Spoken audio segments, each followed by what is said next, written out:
Assalamualaikum warahmatullahi wabarakatuh. Kami dari Prodi Teknologi dan Manajemen Ternak Angkatan 59 kelompok 1. Kami akan menampilkan video dakwah tentang hal yang terlihat halal tetapi ternyata haram. Selamat menyaksikan.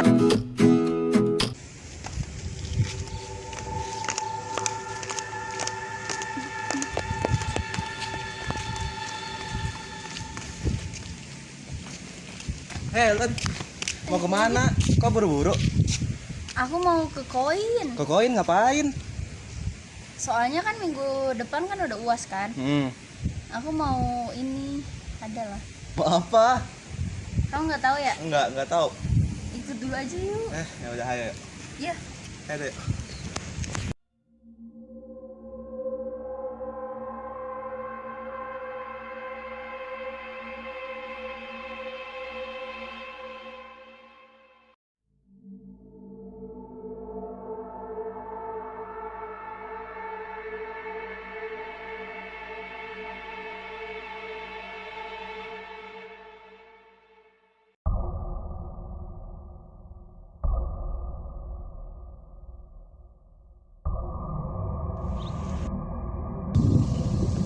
Nah, kita udah sampai sini. Terus sekarang kita mau ngapain? Kita berdoa. Hah? Berdoa? Astagfirullahaladzim. Kata Enggak. suruh tempat ini sebagai tempat berdoa. Bukan kayak gitu. Soalnya kating-kating juga pada gitu. Hah? Sejak kapan? Kamu nggak tahu. Dapat info dari mana? Dari kating. Ada lah pokoknya. Aduh. Coba dulu aja. Ya udah, silakan duluan. Sekali. Udah, duluan. Ayo lah bareng. Ya udah, ayo. Jadi gini gift caranya. Ya gimana? Kita pakai batu nih. Kamu ambil satu. Ya. Udah gitu berdoa dulu. Berdoa Iya. apa? Ngapain? Minta apa gitu, kayak minta Ya. buat lancar UAS. Ya udah. Udah, terus ngapain? Udah, amin. Amin. Terus kita lempar batunya. 1, 2, 3. Oke. Udah, terus? Udah gitu. Gitu doang? Iya, Astagfirullah. kan kita lancar UASnya udah. Benar. Iya lah. Nikmat auto kayaknya. Aduh. Ya udahlah, udah. Kita ketahui bahwa tujuan utama penciptaan kita di dunia ini adalah untuk beribadah kepada Allah Ta'ala semata. Dan sangat penting untuk mengetahui bahwa ibadah yang kita lakukan akan menjadi sia-sia apabila tercampur dengan kemusyrikan. Apabila suatu ibadah bercampur dengan kemusyrikan, maka ibadah kita tidak akan diterima. Oleh karena itu, barang siapa yang beribadah selain kepada Allah Ta'ala, di samping juga beribadah kepada Allah Ta'ala, maka ibadah kepada Allah adalah ibadah yang batil. Karena suatu ibadah tidaklah bermanfaat bagi pelakunya, kecuali jika disertai dengan keikhlasan dan tauhid. Allah Ta'ala berfirman, Bismillahirrahmanirrahim, Walaqad uhiya ilaika wa ilal lazina min qabli la in asyrakta layahbatanna amaluka wa latakunna minal khasirin. Dan sesungguhnya telah diwahyukan kepadamu dan kepada nabi-nabi yang sebelummu. Jika kamu mempersekutukan Allah, niscaya akan hapuslah amamu dan tentulah kamu termasuk orang-orang yang merugi. Quran Surat Az-Zumar, Surah 39 ayat 65.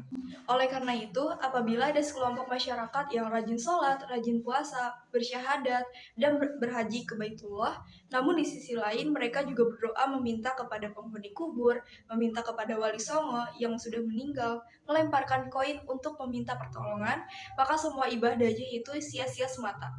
Hal ini karena mereka menyekutukan Allah Ta'ala, mereka mengotori ibadah mereka dengan perbuatan syirik. Semua amalnya adalah amal yang batil, sampai dia bertaubat, bertauhidkan Allah Ta'ala dalam ibadah, dan mengikhlaskan ibadahnya hanya kepada Allah Ta'ala semata.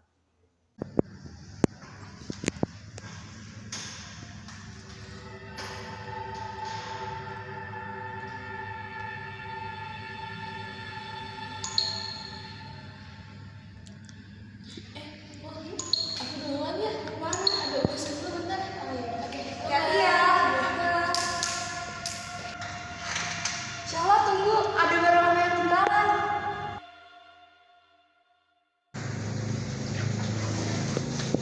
Syahwa, tunggu. Syahwa mau kemana ya? Aku buru-buru banget sih.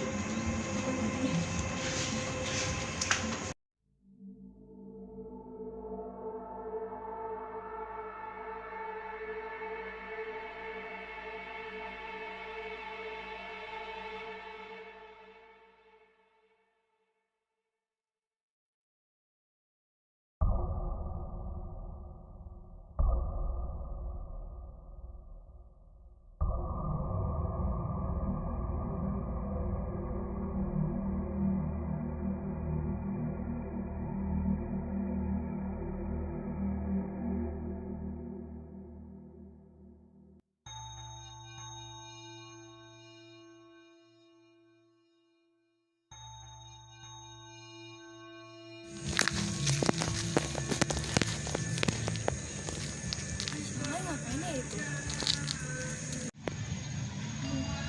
Ya ampun Syahwa, kamu ngapain ya?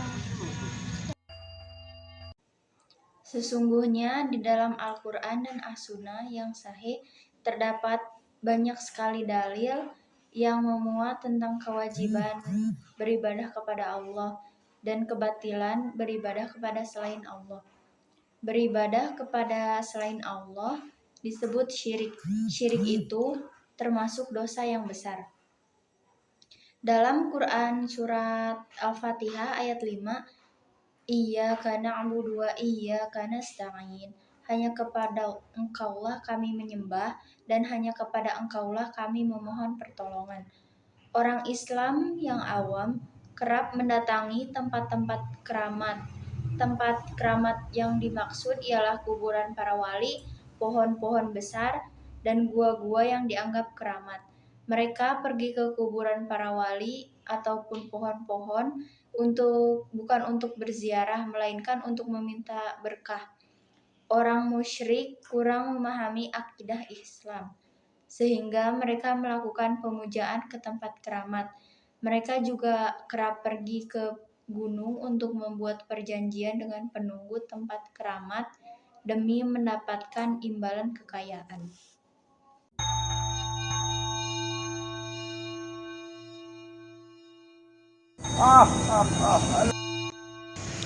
Aduh, gak punya duit, euy.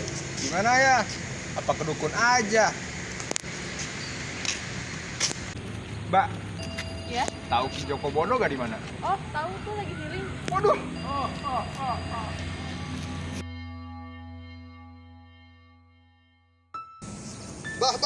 bah. Bener, Ki Joko Bono.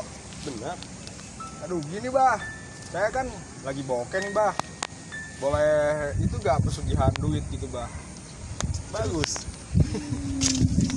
Siapkan domba hitam dan darah sapi. Siap, bah. Tunggu malam ini. Malam ini, bah. Ya. Oke. Bah, saya udah nemu nih kepala dombanya.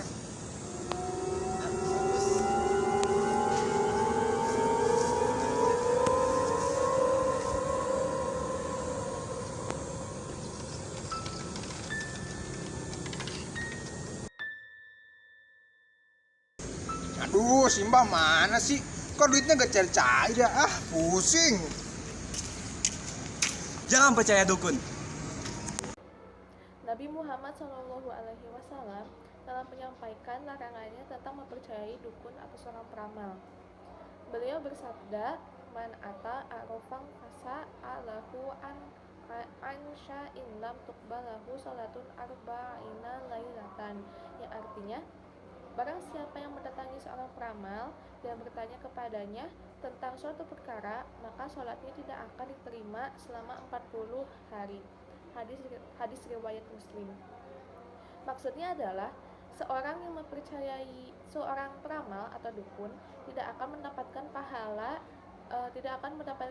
sholatnya selama 40 hari, walaupun sholatnya tetap sah dan tidak ada kewajiban untuk mengqadhonya.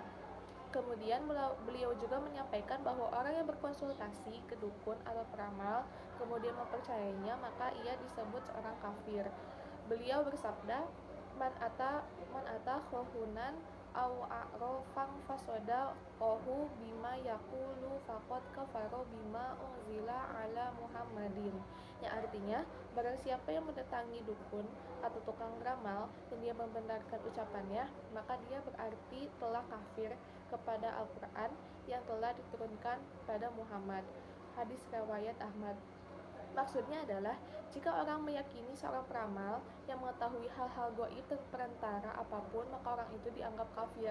Tapi, jika orang tersebut mempercayai omongan seorang peramal melalui perantara jin yang mendengar bisik-bisik dari malaikat, maka orang itu tidak sampai dianggap kafir. Namun, seorang peramal yang seperti itu sudah tidak ada semenjak Nabi Muhammad telah diutus.